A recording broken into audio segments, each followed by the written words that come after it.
لمحے بیت گئے، 60 ہجری کو یزید تخت نشین ہوا، تخت نشین ہو گیا تھا، لیکن اس نے یہ چاہا کہ حضرت امام حسین رضی اللہ تعالی عنہ میرے لیے بیعت کروے، اور اس نے مدینے کے گورنر ولید بن عقبہ کو خط لکھا، اور خط کا مضمون یہ تھا کہ امام حسین کو بلاؤ اور میرے لیے بیعت لو، اور اگر وہ بیعت نہیں دیتے تو اس خط کے جواب کے ساتھ ان کا سر بھیج دو۔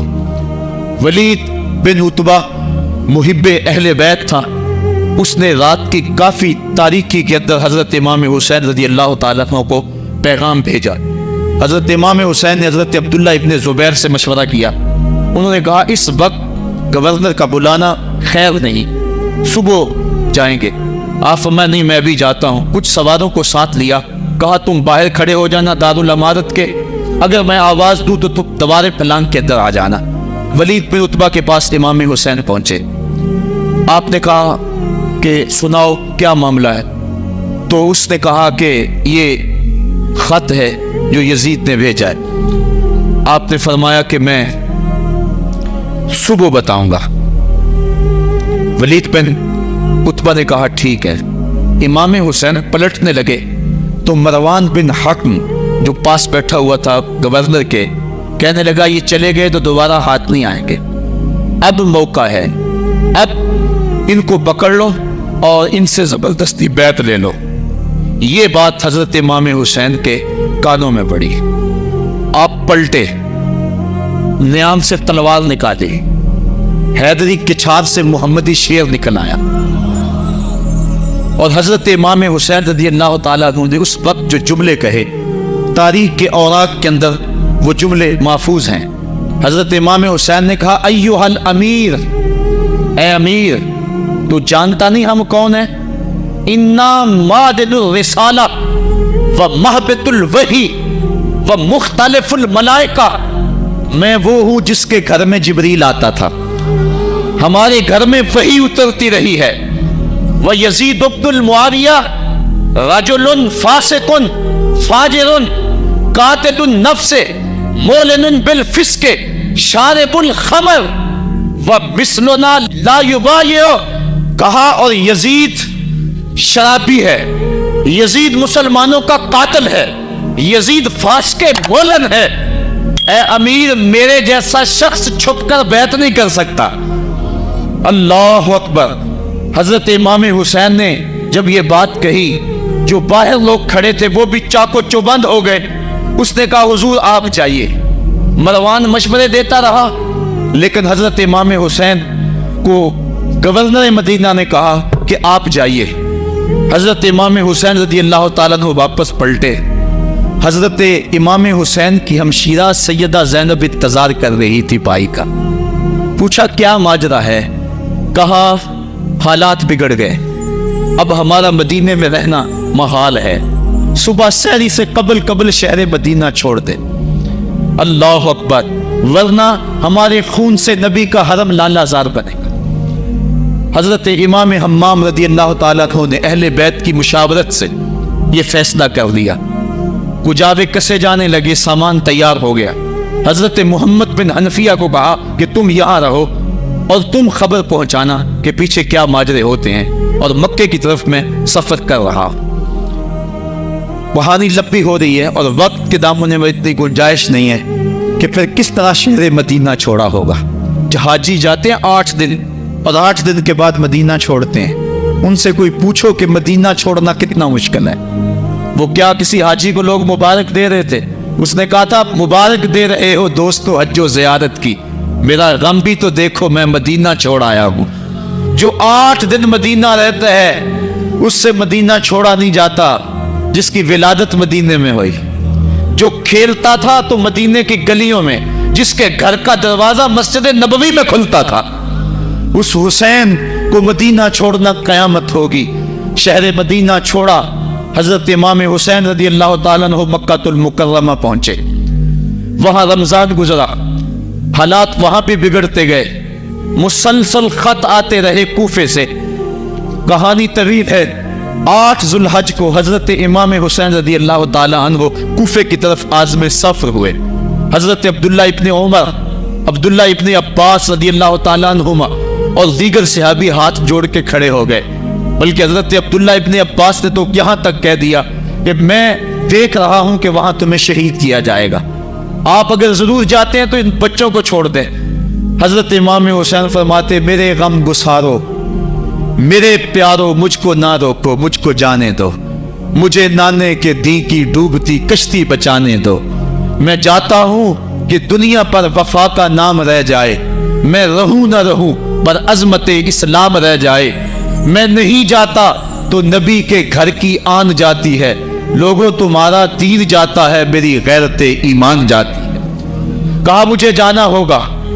8 ذوالحج کو لوگ کعبہ کی طرف آ رہے ہیں اور کعبہ دلہن کی طرح سنورا ہوا ہے، طواف کرنے والوں کا جھرمٹ ہے، حاجی حج کرنے آ رہے ہیں، لیکن حضرت امام حمام کسی اور حج کی تیاری کر رہے ہیں۔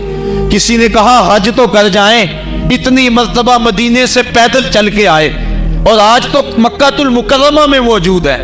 کہا پیچھے ہٹو، جو حج میں کرنے جا رہا ہوں وہ نونوکھا ہوگا، وہ نرالا ہوگا، تم بھی طواف کرو گے، میں بھی طواف کروں گا، تم طواف کعبۃ اللہ کا کرو گے اور میں خیموں کا طواف کروں گا، ایک حج تمہارا ہے ایک حج میرا ہے، تم بوسے لوگے کس کے حجر اسود کے، میں اپنے فرزند کا منہ چوموں گا، لوگوں ایک طواف تمہارا ہوگا ایک طواف میرا ہوگا، تم آب زمزم پیو گے، میں پیاسا رہوں گا، اور تم کبھی صفا پہ کبھی مروہ پہ دوڑو گے، میں کبھی علی اکبر کی لاش اٹھانے جاؤں گا، کبھی میں قاسم کی لاش اٹھانے جاؤں گا، کبھی اون محمد کے تڑپتے ہوئے لاشوں کو اٹھانے جاؤں گا، لوگوں ایک حج تمہارا بھی ہے ایک حج میرا بھی ہے، جب تم حج کر لو گے تمہاری سائی مکمل ہو جائے گی تو تم سر مڈا کے احرام کھول دو گے، اور جب میری سائی مکمل ہو جائے گی تو میں سر کٹا کے احرام کھول دوں گا، تم سفید احرام پہنو گے میں سرخ احرام پہنوں گا، اور وہ حج قیامت تک کے آنے والے حجوں کی آبرو ہوگا۔ حسین اگر نہ شہید ہوتا تو آج گھر گھر یزید ہوتا، اسلام کی عظمت عیاں نہ ہوتی، خدا کے گھر میں اذان نہ ہوتی، بار الہا نوحہ سناتا پھرتا، تا روز جزا اشک بہاتا پھرتا، امداد نہ کرتے اگر کربلا میں حسین، اسلام تیرا ٹھوکریں کھاتا پھرتا۔ کربلا کی تپتی ہوئی ریگزار میں حضرت امام حسین نے جبر و ظلم کے خلاف جس قوت سے کھڑے ہو کر عظیمت کی داستان رقم کی، 10 محرم کا دن تھا، جمعے کا یوم سعید تھا، بیچ کربلا کے میدان میں دوپہر کے وقت جب نبی کا خاندان اجڑ رہا تھا، ایک ایک کلی اس چمن کی کٹ رہی تھی، 72 افراد 22,000 کے لشکر جرار کے مقابلے میں کھڑے تھے۔ وہ یزید جس نے اس کے علاوہ بھی بڑے جرم کیے، جس نے جو ہے وہ 1700 صحابہ کو مکہ المکرمہ میں شہید کیا، جس نے 700 حفاظ کرام کو شہید کیا، جس نے حضرت ابو سعید خضری کی داڑھی نوچ لی، جس نے مدینے کے اندر مسجد نبوی کے اندر گھوڑے باندھے، جس نے جو ہے وہ 3 دن تک مسجد نبوی کے اندر اذان نہ ہونے دی، وہ یزید آج کربلا کے تپتے ہوئے ریگزار کے اندر آل رسول کے ساتھ ظلم کی وہ داستان رقم کر رہا تھا کہ قیامت تک آنسو سسکیاں نہیں تھمنے پائیں گی۔ یزید مر گیا، اس کا نام مٹ گیا، اس کا تشخص مٹ گیا، لیکن حسین کا نام آج بھی زندہ ہے، اس کا پیغام آج بھی زندہ ہے۔ یہ ہزاروں کا مجمع، یہ امٹتے ہوئے محبتوں کے جذبات، یہ آنکھوں کا آنسوؤں کا خراج دینا، کیا یہ حسین ابن علی کی زندگی کی دلیل نہیں ہے؟ کون ہے جو یزید کا نام لیتا ہو؟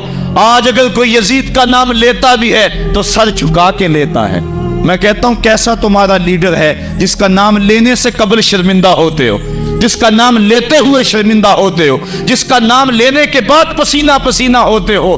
تم اپنے قائد اور لیڈر کا نام لیتے جھجکتے ہو، گردن جھکا کے دائیں بائیں دیکھ کے نام لیتے ہو، اور جب ہم نام اپنے آقا کا لیتے ہیں سر اٹھا کے لیتے ہیں۔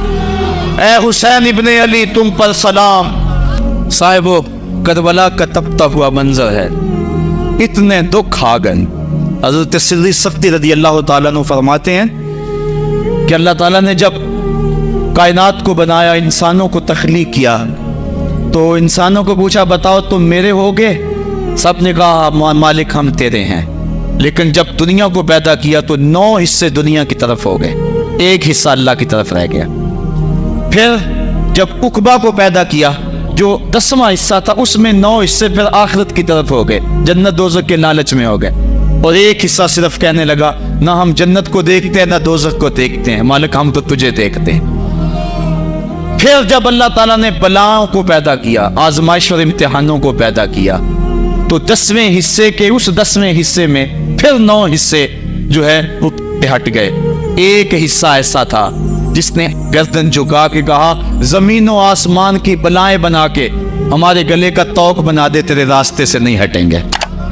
کربلا کے تپتے ہوئے ریگزار میں وہ منظر رقم ہونے والا ہے۔ ایک قربانی منا میں ہوئی تھی، غریب و سادہ و رنگی ہے داستان حرم، نہایت اس کی حسین اور ابتدا ہے اسماعیل۔ وہاں دمبا آ گیا، آگے 100 اونٹ آ گئے، اور آج اللہ اکبر حضرت امام حسین کربلا کے تپتے ہوئے ریگزار میں 22,000 کے لشکر کے سامنے کھڑے۔ کہا لوگو میرا حق پہچانو، میرے خون سے اپنے ہاتھ نہ رنگو، مجھے پہچانتے ہو کہ میں کون ہوں؟ کہا لوگو جلدی نہ کرو، میرے حق کو پہچانو، اس وقت روئے زمین پر کسی نبی کی بیٹی کا بیٹا موجود نہیں ہے، لوگو میرے راستے سے ہٹ جاؤ اور میرے خون سے اپنے آپ کو ابدی بدبختیوں کا شکار نہ کرنا۔ بلکہ آپ نے نام لے لے کے فرمایا کہ اے زید بن حارث، اے ابن دبی، اے ابن جبیر، اے فلاں فلاں، نام لے کر کہا تم نے خود ہی خط لکھے تھے۔ انہوں نے کہا ہم خط نہیں لکھے۔ آپ نے وہ چمڑے کا تھیلا تو اس کو الٹ دیا، کہا یہ تمہارے خط ہیں اور آج تم مکر گئے ہو۔ انہوں نے کہا کہ سیدھی بات ہے، یا تو بیعت کرو اور یا پھر مرنے کے لیے تیار ہو جاؤ۔ حضرت امام حسین نے کہا کیسی بات کرتے ہو، اگر میں نے بیعت کرنی ہوتی تو مدینہ کیوں چھوڑتا، اس جائے پناہ کو کیوں چھوڑتا۔ دولت کی تجوریاں کھول دی گئیں، پیشکشیں کی گئیں۔ حضرت امام حسین فرمایا یہ کبھی نہیں ہو سکتا، جس سے صرف حق ہی قبول ہو، یہی جس کا اصل اصول ہو، جو نہ بک سکے جو نہ جھک سکے، اسے کربلائے ہی راس ہے۔ پھر جبر کی آندھی چلی، ایک ایک کر کے جانثار راہ خدا میں قربان ہوتا گیا۔ پھر خاندان نبوت کی باری آئی، حضرت علی اکبر حضرت امام حسین کے جوان سال بیٹے راہ خدا میں جان پیش کرتے ہیں، بھتیجے قاسم رضی اللہ تعالیٰ عنہ جان قربان کرتے ہیں، حضرت عباس کے قلم ہوتے ہیں بازو، جو خود جا سکتے تھے وہ خود قربانی پیش کرتے ہیں۔ اور صاحبو اب یارہ نہیں، جو خود جا نہیں سکتے تھے آپ خود ہاتھوں پہ اٹھا کے فرات کے کنارے پہ لے جاتے ہیں۔ کہا جو آ سکتے تھے وہ تو قدموں پہ چل کے آ گئے، اور جو قدموں پہ نہیں چل سکتے تھے میں انہیں اٹھا کے لے آیا ہوں۔ پھر ایک 2 شاخہ تیر ہلکے اصغر پہ پیوست ہوتا ہے، خون چلو میں دے کر آسمان کی طرف اچھالتے ہیں، اور پھر اللہ کی بارگاہ میں عرض کرتے ہیں ربنا تقبل منا ھذا القربان، میرے مالک حسین کی یہ قربانی بھی قبول فرما لے۔ یہ کام آسان نہیں ہے، جگر پارا ہاتھوں میں تڑپ کے ٹھنڈا ہو جائے اور پھر بھی صبر کا مظاہرہ کیا جائے اور اللہ کی رضا پہ راضی ہو جائے۔ اب حضرت امام حسین رضی اللہ تعالیٰ عنہ تنہا رہ گئے، ایک ایک کو رخصت کر رہے تھے شہادت کا دولہا بنا کر، لیکن اب امام حسین کو رخصت کرنے والا کوئی موجود نہیں ہے۔ آپ گھوڑے پہ سوار ہوئے، میدان کربلا کی طرف پیڑ لگائی، خیمے کے اندر جو خواتین تھی وہ جانتی تھی جو اس راستے گیا پھر پلٹ کے نہیں آیا، اس کی لاش حضرت امام اپنے کندھوں پہ اٹھا کے لائے ہیں۔ اب اس حسین ابن علی کی لاش کون اٹھائے گا؟ کہا سب نے کہ حسین نہ جائیو، کہا میں نانے کے دین کے لیے جا رہا ہوں۔ میدان عمل میں گئے، تیغ برآں چمکی، لوگوں کے سر کاٹ رہی ہے، آواز آ رہی ہے یہ کون ذی وقار ہے، بلا کا شاہ سوار ہے، لباس ہے پھٹا ہوا، غبار سے اٹا ہوا، لخت لخت کٹا ہوا، پھر بھی ہے ڈٹا ہوا، تمام جسم نازنی چھدا ہوا کٹا ہوا، پھر بھی ہے ڈٹا ہوا، یہ نبی کا نور عین ہے، یہ بال یقین حسین ہے۔ حسین ابن علی نے کربلا کے تپتے ہوئے ریگزار کے اندر وہ عظیمت کی داستان رقم کی اور پھر بوچھاڑ تیروں کی